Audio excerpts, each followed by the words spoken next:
সংসার সাজাইতে কেন যে আমার এতটা ভালো লাগে আমি নিজেও জানি না। আমি যদি আমার জামাইকে পটিয়ে বাহিরে নিয়ে যাই, কখনোই নিজের জন্য কেনাকাটা করতে ভালো লাগে না। খালি সংসারের জিনিস কিনি। সংসারের জিনিস কিনতে ভালো লাগে তাই বলে যে নিজের জন্য কিছু কিনি না, ব্যাপারটা কিন্তু এরকম না। নিজের জন্য কেনাকাটা করি, তবে সেটা খুব প্রয়োজনীয় না হলে আমি কখনোই কিনি না। তবে হ্যাঁ, আমার সংসারের জিনিস সেটা প্রয়োজনীয় হোক বা অপ্রয়োজনীয়, আমার চোখের সামনে যদি কিছু পড়ে আর সেটা যদি আমার ভালো লাগে, সেটা আমি নিয়ে বাসায় আসবই।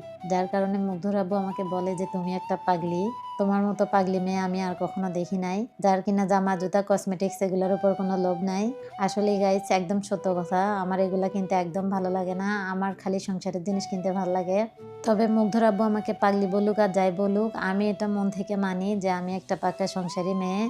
আমি আমার সংসারটাকে এতটাই ভালোবাসি যে রাত বিরাতে উঠেও আমি আমার সংসারের কোন জিনিস এলোমেলো হয়ে আছে সেটাকে ঠিক করে রেখে তারপরে ঘুমাই। মানে একদম নিখুঁত পরিপাটি রাখতে আমি ভালোবাসি। আমার মনে হয় প্রত্যেকটা বিবাহিত মেয়ের কাহিনী এটা, যারা সংসারী মেয়ে আছে তাদের কথা বলতেছি। আসলে এটাকে কাহিনী বললে ভুল হবে। এগুলা হচ্ছে প্রত্যেকটা মেয়ের আবেগ, ইমোশন। মানে প্রত্যেকটা বিবাহিত মেয়ের কথা বলতেছি আরকি। বেশ কিছুদিন ধরেই খালি মতিঝিল হলিডে মার্কেটের ভিডিওগুলো আমার সামনে আসতেছিল।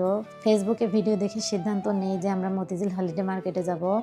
আমি তো আমার জামাইয়ের মাথা একদম খেয়ে ফেলছিলাম। অনেক কষ্ট করে আমার জামাইকে পটিয়ে মতিঝিল হলিডে মার্কেটে আমরা যাই।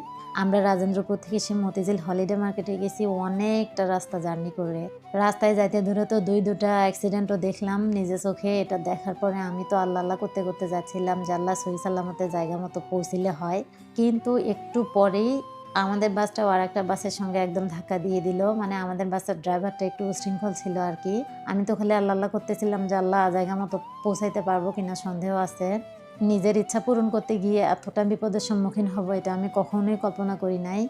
তবে মতিঝিল হলিডে মার্কেটে যাওয়ার ইচ্ছা আমার একদম পুরাপুরি মরে গেছে। আমি আর কখনোই যাব না। ফেসবুকের ভিডিওতে সবাই খালি বলে যে ওখানে সস্তায় নাকি বস্তা ভরে কেনাকাটা করে আনা যায়। কিন্তু ভাই, এটা দাহা মিথ্যা কথা। মার্কেটে যা দাম চায় ওনারাও তাই চায়, বরং তার থেকে আরো বেশি চায় ওনারা। আবার বলে দেয় যে একদম ১০ টাকাও কমাইতে চায় না।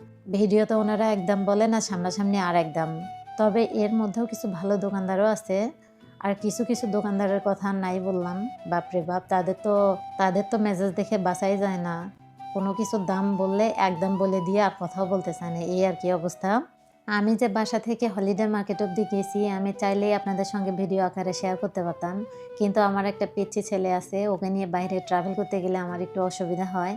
সেখানে তো ভিডিও করা পরের কথা। তো আমি যেহেতু ভিডিও করে আনতে পারি নাই, তো বাসায় এসে আপনাদেরকে একের পর এক সব জিনিস দেখাচ্ছি। আপনারা ভিডিও দেখে অবশ্যই বুঝতে পারতেছেন যে আমি কি কেনাকাটা করছি। তবে ভিডিওতে আপনারা যা, যা দেখতেছেন সবগুলাই একদমই কেনা জিনিস। এখানে দামাদামি করে কোনো কিছু করার সুযোগই পাই নাই আমরা।